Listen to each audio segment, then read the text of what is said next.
One nation, one election.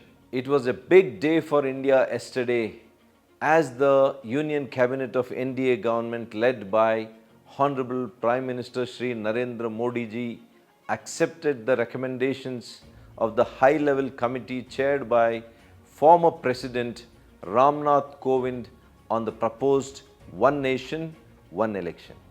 This is a historic decision and much needed electoral reforms towards making our democracy more robust and efficient. The One Nation, One Election report suggests that Lok Sabha and State Assembly elections be held together, followed by local body polls with 100 days. This is a welcome move mainly because of two reasons. Why do we need simultaneous elections? Let me explain. Number one, simultaneous elections to Lok Sabha and state assemblies save a lot of time, effort and resources and helps the governments and elected representatives to focus more on real governance and development.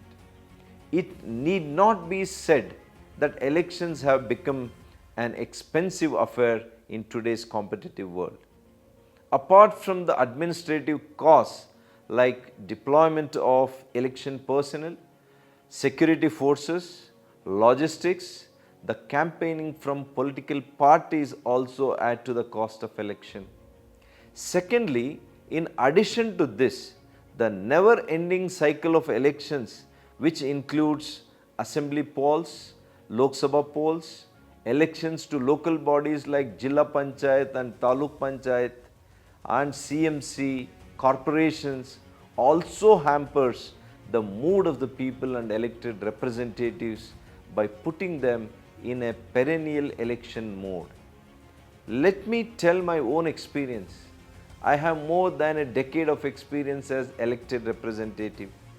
In a 5-year term, at least 18 to 20 months gets washed away by various elections and the code of conduct which will be imposed weeks before the polling date. As we all know, no new initiative scheme, program can be announced or initiated when the code of conduct is in force. In fact, you cannot hold even the meetings with the bureaucrats regards to the development. So, if 1/4 of the tenure of an elected representative is wasted in elections and code of conduct, where is the time for governance and development? Isn't this hampering the country's progress?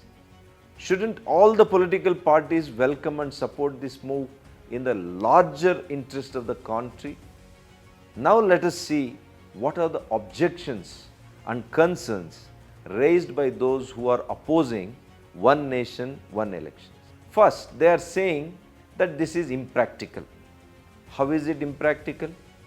Even today, states like Andhra Pradesh, Odisha have simultaneous elections along with Lok Sabha elections. Are they not practical? Are they not happy with this? The committee has deliberated upon all the possibilities and situations that might arise in future and has given suitable recommendations to address those, including necessary constitutional amendments. In case of a hung house or no confidence motion in any state assembly, fresh elections will be held, but the new term will only last until the next scheduled general elections. In case of hung house of or no confidence motion in Lok Sabha, fresh elections will be held and the new Lok Sabha will serve the remainder of the previous term, while state assemblies will continue until the Lok Sabha term ends. Isn't this practical? And isn't this the way to go ahead? Even then, if there are any issues, opposition can always debate, discuss and deliberate in the parliament. Why is this urge to oppose anything and everything? Another concern raised by opposition is that the one nation, one election is against the federalism and destroys federal structure. I really don't understand what does elections have got to do with federalism.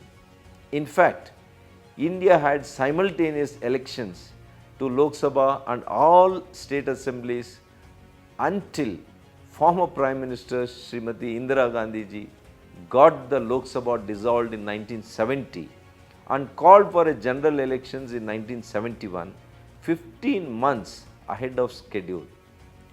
This decision, along with the misuse of Article 365 to remove the stable state governments as many as 90 times, decoupled the state assembly polls from the general election.